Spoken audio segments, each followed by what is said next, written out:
What is up? Welcome to the Patreon Q&A episode. Thank you for tuning in. We have a couple of questions on board, and we're joined by Timmy today. Timmy's just hung around for the Q&A. I didn't get to it beforehand, so good. Yeah, glad to be here, mate. How are you? Has anything changed since 10 minutes ago? My Pepsi's getting a bit warmer. It's not as nice as when I first cracked it, but we play on. That's not good. No, it is what it is. I should be drinking the water anyway. All right, I'm just getting up the questions now. We have 4 questions in the chat, and we've got 1 in the WhatsApp.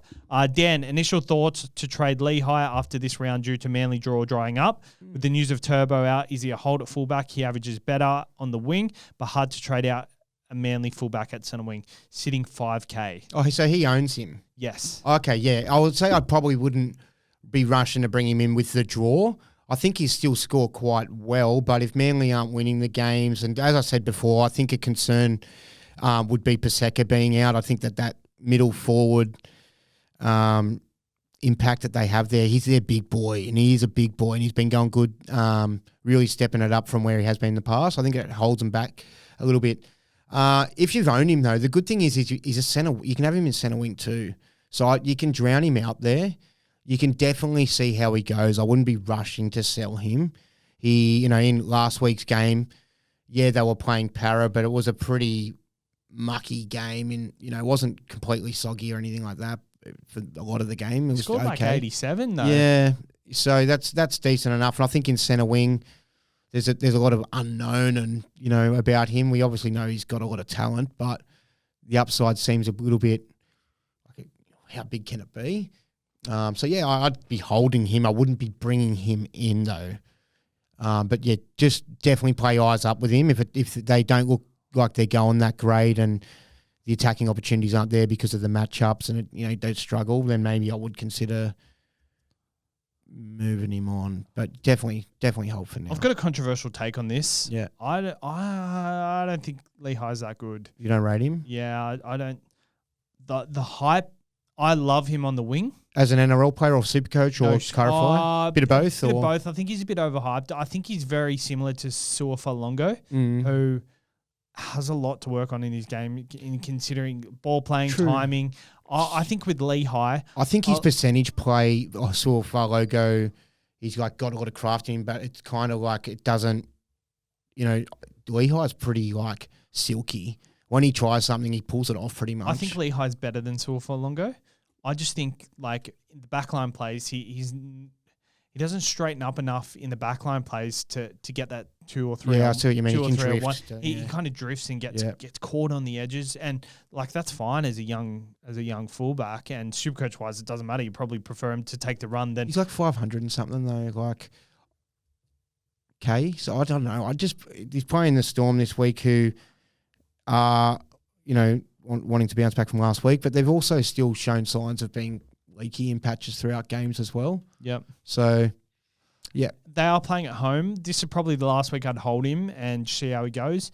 If he's any good, I don't know. So how was it go after Manly? It's really rough, isn't it? It is. I'd sell him. Yeah. I'd sell him. I like Herbie, so I'd go Herbie. So it's Storm, Sharks, Dragons is a nice one, Panthers. If they've sorted their stuff out by then defensively as well, then they could be, as hard as they were last year. By the time that bye comes around, Tommy's back the next week. So yeah, I could understand it, but maybe not a rush to sell. But if there's someone else you want to bring in who you think's a better, you got more upside in with better matchups, then do it. Yeah. Don't mind it. So I think we're split on that. Oh, you can wait a week though. It's personal preference. If you started with Lehi, then you're probably more inclined to hold, right? Especially now that he's got the fullback, but then you've got to factor in that you started with him because the draw was pretty good to start, but now it's gotten tougher. Yeah. So maybe it balances out with the draw being tougher and him going to fullback. There's a bit of a balance out, maybe. Luke, who's a priority out of JC and Hind if I have Cleary and Munster already? I believe whichever one you think is going to score score the most points over the next 3 to 4 weeks or whatever, or even this week, if you're going to bring the other one in the following week, potentially. I was bringing in Hines originally, but now I'm going to Jaden Campbell just because I think that matchup is a little bit better. It's better this week. Hind has Canberra, Manly, Newcastle, and the Tigers, but Their BEs are kind of none of the. They're both sort of not in a rush to go, but still going to go up a little bit. The Sharks don't play at home till round 11, which is crazy. So they're away from home till round 11, which is nuts. And then they're more of a consistent side though so they can. Yeah, and like Hines can still score well, not at home. Yeah. But Jaden Campbell, he has the Dolphins at home. Mine's at just way more 5:30. proven. Yeah, home at 5:30, which is more of a day game than it is a night game. Then he has the Dragons, Canberra, Cowboys, Dogs, and 2 of them are at home. So I'd probably prefer Campbell.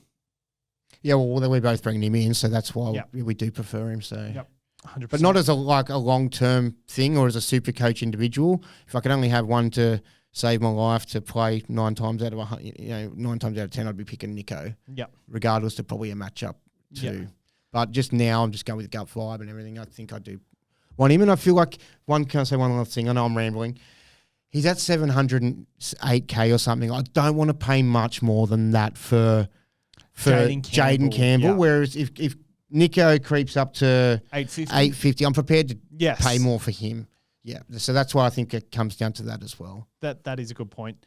George, I sold Ponga for JC last round and was planning on getting him back this week, but am now thinking of going Gutho instead. Is this Brandon Savage? Yeah, you just your burner account trying to get me to answer the question. You didn't want to ask it, did you? My other fullback is Walsh. Should I just get Ponga, or can you see Gutho outscoring him? Well, mate, you're the right guy to answer this. You're in the situation. So, well, I think Gutho's a better buy this week because it's 3 o'clock on a Saturday arvo against a side that leaks points. Whereas Ponga could be anything, yeah. Ponga is playing against the best defensive side in the competition, who's on a high defensively. If Ponga's at his best, he can definitely score really well. But you've got to factor into that there is a wall on the other side that's a pretty good wall that is going to do their best to minimise his effectiveness. So I know that the Eels are going to try to do the same to Gutho, but their ability to do so is probably not as good as the Dogs. So yeah, I like the Gutho thing. Another thing on Gutho's side is the Newcastle side is slightly weaker at the moment, whereas St. George, they're up and about. They've just beaten Melbourne. I don't like buying people off a win, but I like people on the bounce back more often than not. But also momentum is momentum's there, form's there. Put a line through that wet game last week. Bang, bang, bang, bang, scores. You know what I mean? They're both Gutho's killing it. 100%. 130, 111 or 99 or 148, yeah. And Howie. Yeah, he's ranked really well. He's making one trade this week silly. Feel everyone is boosting and bringing in guns. I'm ranked in the 500s. I'm glad he brought that up because I wouldn't have known. Howie, you fuckwit. Nah, he's killing it, bro. It sucks hearing everyone who's doing well when you're not doing good. Yeah. But shout out anyone who's doing good. Enjoy your moment, hey. Yes, no, that's what he's here for. He's here to ask questions and he needs support. I think I know his side pretty well. We chat a fair bit. And like he's in a point that he's probably has he been ranked that high before this early? I couldn't tell you. I don't. A lot of people. I only met him at Magic Round 2 years ago. We've become pretty close, like blood brothers almost, Howie and I. But So I think that one trade could be good for him. If he doesn't feel other things are on the card, he's got his forwards all sorted out. He's making one trade, rank 500, trading Yo to Jenkins. I don't mind it. If you've got everything else locked in, back your gut on it, man. Because what's his team name? I'll go into the Patreon. It's Hazelton's Heroes. Hazelton's Heroes. Shout out to the Patreon side. 330K in the bank. Yeah, so I mean, if he's just it's just a smart move, especially when you're 500. If you don't feel like there's others on the cards that you have to force, you don't need to be attacking hard every week. If there's a week you can pull back a little bit, it might be a bit early to be maybe going only one, but if he's boosted quite a fair bit and wants to pull back a little bit there, you know, you haven't, as much as we want to get ahead right now and, you know, getting your team right is the best thing to do and maybe take advantage as much cash as you can where you can. You still got to find times to trade and it's hard to do. So if there is a week where you think you can do it, Howie, I think for sure, because if you're in that hunt, and you're in the top 100, top 500, top 10, come the back end of the season, having a few extra trades up your sleeve than the competition, especially now that you can search up and find out how much everyone else's trades have got, and knowing, if you're in the top 10 and you're 7th and everyone above you's got no trades, you're in a pretty sweet spot. So, yeah, that's 100%. If you're feeling like you need to save trades this week, you'll never regret it. Yeah. You'll never regret it. And you'll look back at this week and be like, I wish I made one last week. I made 2 last week. I was going to boost. I wish I didn't do Tui Peloto. I think he's a very luxury trade. I like the Gutho one, but I think Tui Peloto still goes good, but a bit luxury. Yeah, I feel like a lot of I'm lost. That's all I was going to say something. Get back there. Circle back. 500th trade. Saving trades. Look at me last year. Yeah. Like I could have used 2 trades at the end of the year. Yeah. So you'll never regret it, for sure. We've got one more in the WhatsApp. I like doing this podcast because there's only ever like 5 questions. There's like 100 people in there. Yeah, the thing about how his thing though, he's selling Yo, and maybe he was a better sell a couple of weeks ago, but if he's seen enough, because I think I've seen enough too, I don't know that the attacks ever I don't feel the auditions he does, they're not putting anyone through a hole. He's not doing many line breakers unless the opposition are just shot to bits. But then I think other people take advantage of that, not him. So it's probably a good sell, Howie. I'm just being a little bit stubborn and hoping he can be a 60 to 70 guy for me. But with Cleary back this week, get him. I can fuck him off later. With Cleary back this week, though, aren't you more likely to hold and hope he doesn't distribute as much? Yeah, but I've still seen him distributing while Cleary was there. I get that. I think I get that, but like you're also like with Cleary back, he's putting Cleary one wider too. More running, and then like the opposition's on Cleary, and I just think if you're downgrading to Jenkins, I would understand if you're upgrading elsewhere and you need to make that trade this week, but isn't there another spot? If it frees up that much money for bigger moves, think of them like, you know what I mean? You can make some big moves. You don't have to do any, it's a tough one. I'll have a closer look at your side through the week if I get a chance, mate, and we'll see if there maybe is a better move you should make as a second trade, because it's still being conservative, not max boosting every single round, because a lot of people are still doing it. Yep. One last question, which I think is pretty important. I did ask for a strategy chat in the Patreon Messenger, and the question of the week got read in the main podcast, and that was regarding the flex and should it be used for 3 fullbacks? I think this is just a good question. In what round should we start Origin buy planning and factoring this in when making trades? Yeah, probably a little bit early, but I've started thinking about it. I know that I've already looked at the buy planner and I don't have many players there. And the ones that I do have there, they're going to be sold before then for sure. Definitely going to be sold before then. And the more and more players I'm bringing in, they're just all Origin stars, basically. But we can deal with that closer. Like, it's only round 5 now. It's round 12 that we have to deal with that. And you can offload, 6 players without boosting. Or even you get that extra trade week on that. Yeah, there's plenty of time to fuck them off. So I think don't worry about that now. Just get in the good guys and we'll work out which ones we can drop off and find enough numbers to get us through the buys. But, yeah, I think I wouldn't worry about it yet. And I'm one of the most buy-conscious person, but especially now with the top 13, I don't think we need to be as hard. So that's true. Just chill on it. I think if you want to put a number on it, probably 3 weeks out.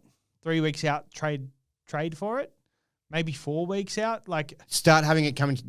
Maybe in 2 to 3 weeks you can start going if you're 50-50 on ones and one guy plays the buy. Maybe in 2 to 3 weeks you start leaning the guy that plays the buy. But now just pick the best guy. I think holding people for this round, don't do that.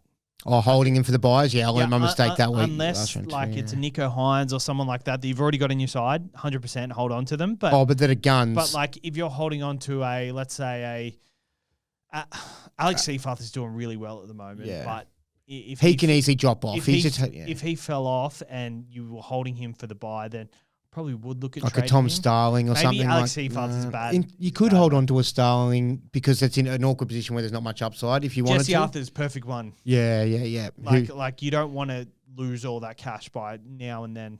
To be honest. So I definitely hold off doing that. I do have one last question for you.